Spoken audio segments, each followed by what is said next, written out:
എല്ലാവർക്കും നമസ്കാരം. നമ്മളിന്ന് പറയുന്നത് 1800-നും 1810-നും ഇടയിലുള്ള യൂറോപ്പിനെ കുറിച്ചാണ്. ഈ കാലഘട്ടം അറിയപ്പെടുന്നത് നെപ്പോളിയനിക് കാലഘട്ടം എന്നാണ്.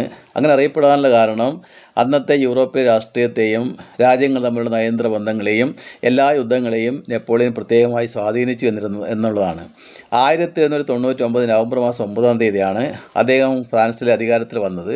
അവിടെ ഉണ്ടായിരുന്ന ഡയറക്ടറി എന്നറിയപ്പെടുന്ന ഗവൺമെൻറ്റിനെ, അത് 5 അംഗങ്ങളുടെ ഒരു ദുർബലമായ ഗവൺമെൻറ്റായിരുന്നു, അധികാരത്തിന് പുറത്താക്കുകയും നാഷണൽ ഹീറോ ആയി പല കാരണങ്ങളാൽ തിളങ്ങി നിന്ന് നെപ്പോളിയനെ ക്ഷണിക്കപ്പെടുകയും അങ്ങനെ അദ്ദേഹമാണ് കോൺസുലേറ്റ് എന്ന രീതിയിൽ അധികാരത്തിൽ വരികയും അങ്ങനെ 3 കോൺസുലർമാരുണ്ടായിരുന്നത്, അതിൽ അദ്ദേഹം ഫസ്റ്റ് കോൺസുലർ എന്നറിയപ്പെടുകയും ചെയ്തു. അദ്ദേഹം വന്ന ഉടനെ ചെയ്തത് ഫ്രാൻസിലെ ഗവൺമെൻറ്റിനെയും ഫ്രാൻസിലെ വിദ്യാഭ്യാസ സമ്പ്രദായത്തെയും ഫ്രാൻസിലെ നിയമസംഹിതയും ഫ്രാൻസിലെ സമ്പദ്ഘടനയും എല്ലാം അദ്ദേഹം പുനഃസംഘടിപ്പിക്കുകയും 1804 അദ്ദേഹം ചക്രവർത്തിയായി ഫ്രഞ്ച് സാമ്രാജ്യത്വത്തിന് ആരംഭം കുറിച്ചുകൊണ്ട് അദ്ദേഹം സ്വയം അവരോധിക്കപ്പെടുകയും ചെയ്തു. പിന്നെ അദ്ദേഹം ഒരുപാട് യുദ്ധങ്ങൾ അവിടെ ചെയ്തു. 1800-നും 1810-നും ഇടയിൽ യൂറോപ്പിൽ നടന്ന എല്ലാ യുദ്ധങ്ങളിലും ഒരു ഭാഗത്ത് നെപ്പോളിയൻ ഉണ്ടായിരുന്നു. അദ്ദേഹം ചെയ്ത ഏറ്റവും പ്രധാനപ്പെട്ട ഒരു യുദ്ധമാണ് 1800-ൽ ചെയ്ത ബാറ്റിൽ ഓഫ് മാരിംഗോ എന്നറിയപ്പെടുന്നത്.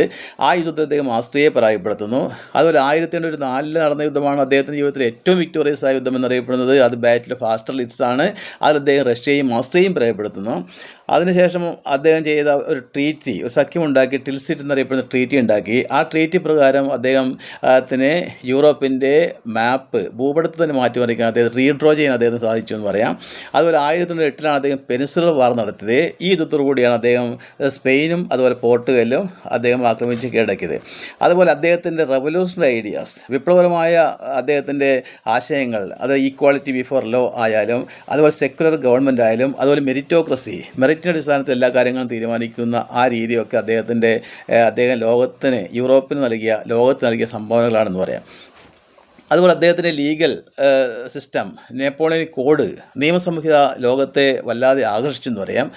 1808-നും 1810-നും ഇടയിലുള്ള യൂറോപ്പ് എന്ന് പറയുന്നത് ഡയറക്റ്റ്ലി ഓർ ഇൻഡയറക്റ്റ്ലി യൂറോപ്പിൻ്റെ almost all the parts of countries of Europe ഒക്കെ ഈ നെപ്പോളിയൻ്റെ കീഴിലായിരുന്നു പറയാം.